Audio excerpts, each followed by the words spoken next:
श्री राधा जी का तो कृष्ण से विवाह हो गया था। कृष्ण श्री राधा के साथ पूर्ण है, उन्हें विवाह करने की आवश्यकता ही नहीं है। विवाह हमेशा दो लोगों के बीच होता है। विवाह श्री राधा से नहीं हुआ था जिनकी उपासना भगवान श्री कृष्ण करते हैं, छाया राधा से हुआ था। ब्रह्म वैवर्त पुराण का जो आप रेफरेंस देते हैं उसे समझो आप। जैसे रामायण के अंदर छाया सीता का अपहरण हुआ था, वैसे ही महाशक्ति राधा से जो लक्ष्मी स्वरूपा राधा है उनका प्राकट्य होता है और ब्रह्मा जी विवाह करवाते हैं।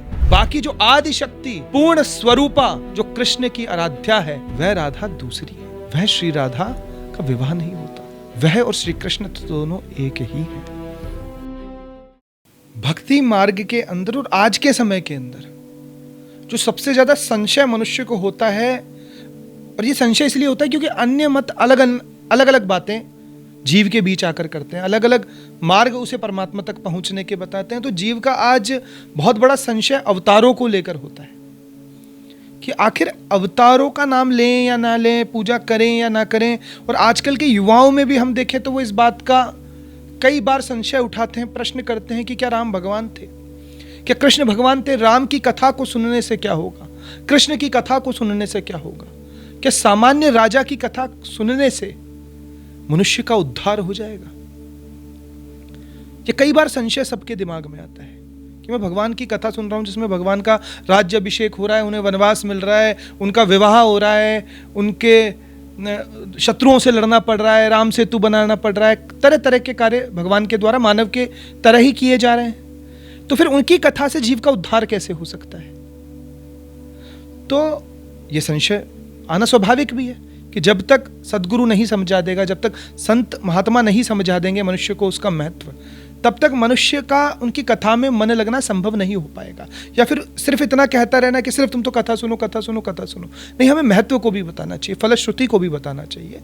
तो भगवान श्री कृष्ण ने स्वयं अर्जुन से कहा है कि जन्म कर्म च मे दिव्य, जन्म कर्म च मे दिव्य मेवं यो वेति तत्वतः, कि अर्जुन मेरा जो जन्म होता है और मेरा जो कर्म होता है, मेरी जो लीलाएं होती है, जो मैं जीवन जीता हूं, वह सामान्य मानव की तरह नहीं होता है, सामान्य मनुष्य की तरह नहीं होता है।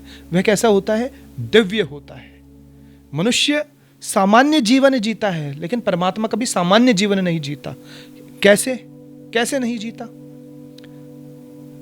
वह जो भी कर रहा होता है ना, वह अभिनय में कर रहा होता है। परमात्मा कभी भी फल को जो भौतिक जगत में मिल रहा है उसे परिणाम नहीं मानता। केवल मनुष्य को यह शिक्षा देने के लिए कि अगर तुम्हें यह मानव देह मिली है और प्रारब्ध से जो कर्म मिले हैं वह सिर्फ अभिनय है, इससे तुम्हारा कोई गंभीर लगाव नहीं है।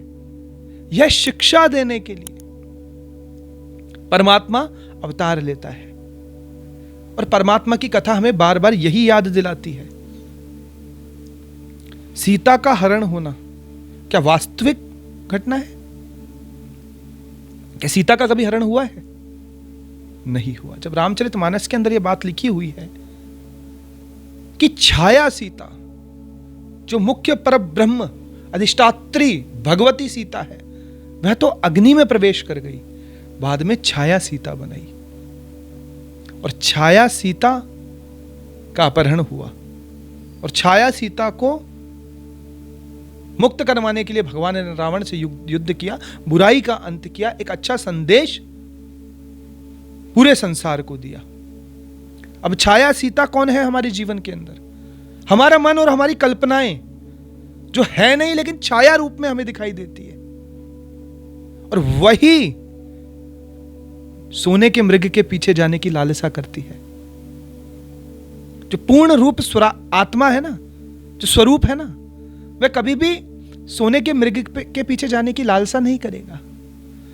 लेकिन जो छाया है, जो कल्पनाएं हैं, जो सोच है, वो निश्चित रूप से सोने के मृग के पीछे जाने का मन बनाएंगी।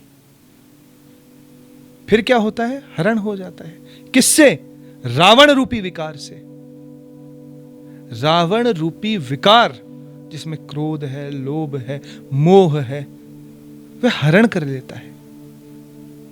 और फिर हम उससे मुक्त कैसे होते हैं? जब हम निरंतर अशोक वाटिका के अंदर बैठकर भगवान का स्मरण करते हैं, जिस प्रकार भगवती सीता ने किया। कि दीन दयाल विरद संभारी हरहु नाथ मम संकट भारी। जब हृदय से हम ये कहने लग जाते हैं ना, तब परमात्मा हमारे लिए भी राम सेतु बनाने लग जाते हैं। तब परमात्मा हमें भी रावण के चंगुल से छुड़ाने के लिए प्रयत्नशील हो जाते हैं, लीलाएं करने लग जाते हैं। अपने महादूत महाबली हनुमान को हमारी रक्षा के लिए भेज देते हैं। इन कथाओं का यह महत्व है जो हम हमारे जीवन से जोड़कर मुक्त हो सकते हैं। अगर हम परमात्मा की लीला को भी सामान्य मानेंगे तो हम उनकी कथाओं में कभी भी श्रद्धा और विश्वास नहीं रख पाएंगे, जिसके अभाव के कारण हमें कभी परमात्मा के दर्शन नहीं होंगे। और सावधान हो जाना, जो लोग संसार में सामान्य जीव की कथा गाते रहते हैं ना, वे कभी भी इस जीवन के चक्र से मुक्त नहीं होते। बार बार आना जाना लगा ही रहता है, बार बार संसार ही मिलता रहता है। इसलिए सामान्य जीव की, सामान्य संसार की कथा करने की हमें ज्यादा आवश्यकता नहीं है, उसे हृदय से लगाने की आवश्यकता नहीं है। आवश्यकता है तो उस परब्रह्म परमात्मा जिसने हमारे लिए, हमारे उद्धार के लिए साकार स्वरूप लिया,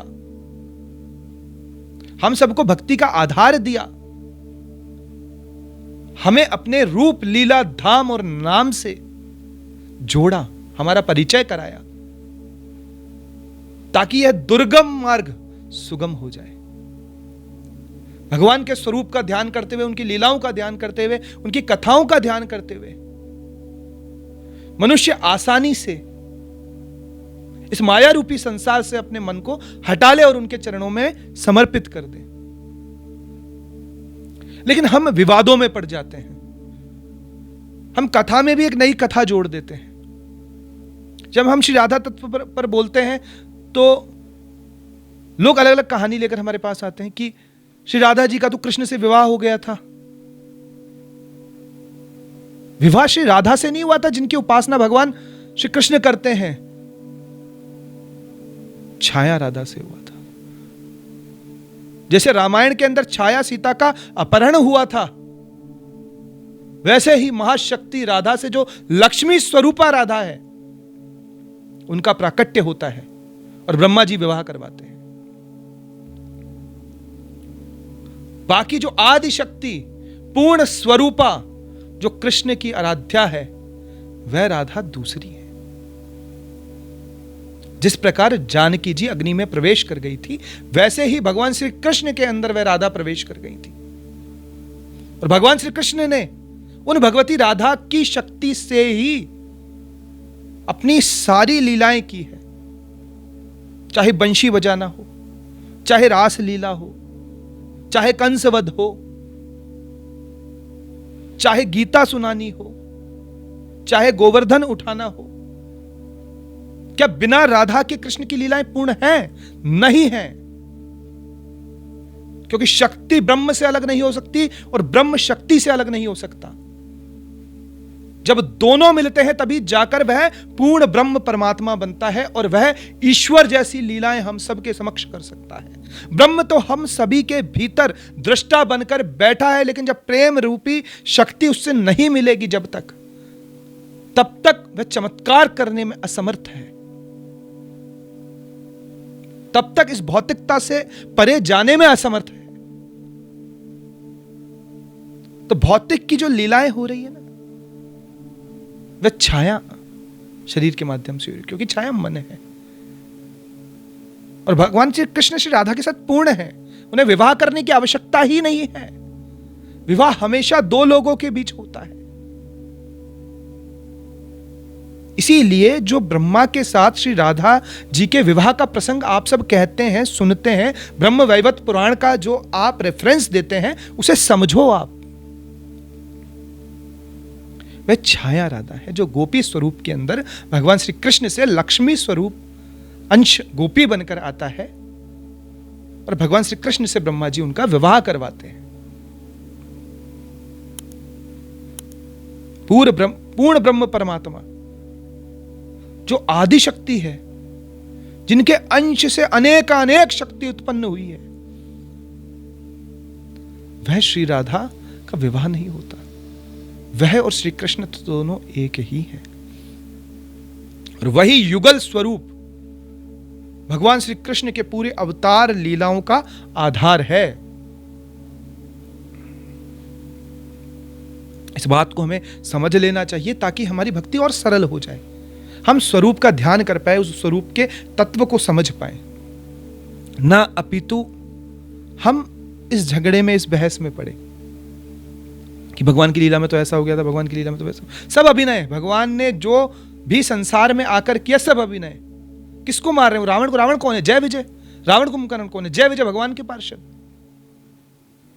सब अभिनय है। उसको सुनकर अपने मन को शुद्ध करो, अपने स्वरूप को पहचानो कि आप यहां पर अभिनय करने आए हो। भगवान यही याद दिलाने के लिए संसार में अवतार लेते हैं। परमहंसों को महापरमहंस की गति प्रदान करने के लिए भगवान इस संसार में जन्म लेते हैं। विप्रधेनु सुर संत हित लीन ही मनुज अवतार। जो भी देवता, जो भी द्विज, जो भी भगवान के भक्त अपने कार्य से विमुख हो जाते हैं, अपने कर्तव्य से विमुख हो जाते हैं और अपने इस देह को ही सब कुछ मानकर इस माया में फंसकर अपने समय को नष्ट करने लगते हैं, तब भगवान यहां पर आते हैं, अवतार लेते हैं। और भगवान को आनंद आता है क्योंकि भगवान जब वे अवतार लेते हैं तो वो बहुत दिव्य होता है। खुद के अवतार को देखकर ही आनंदित होते हैं भगवान। श्री राधा कौन है? भगवान ही है। स्वयं को देख रहे हैं और एक दूसरे को देखकर आनंदित हो रहे हैं। भगवान श्री राम जल के अंदर अपना प्रतिबिंब देखकर नाचते हैं। नाचत निज प्रतिबिंब निहारे। खुद की छवि को देखकर इतने आनंदित हो जाते हैं कि नाचने लग जाते हैं। ऐसी दिव्य छवि भगवान की है और हमारे अंदर भी भगवान का स्वरूप बैठा है। तो जब हम भगवान की प्रतिबिंब और उस छवि को देखेंगे तो निश्चित रूप से हमारी भी आत्मा नाचने लग जाएगी, नृत्य से आह्लादित हो जाएगी, आनंद आ जाएगा। इस तत्व को समझने की आवश्यकता है।